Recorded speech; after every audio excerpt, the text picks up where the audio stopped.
שלב ב', שימו לב.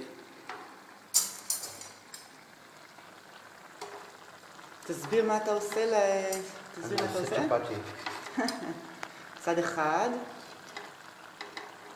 צד שני. צד שני. זה צריך להיות מאוד מאוד מהר. עד לפה הכל רגיל.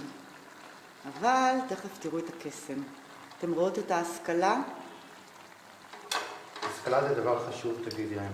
השכלה זה דבר חשוב. לעשות שיעורים בבית ספר. ואז שימו לב, זה הקסם. זה אמור להתנפח, בואו נראה אם זה יצליח לסבא. תכף נראה. יש. רואות כמה זה יתנפח? ימי, יש צ'פאטי.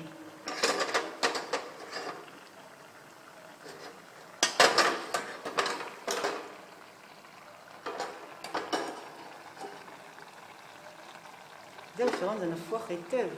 ואז למגבת, והצ'פאטי הבא. אחד. וזהו. וכולי, כמו שאומרים בעברית. ובתיאבון,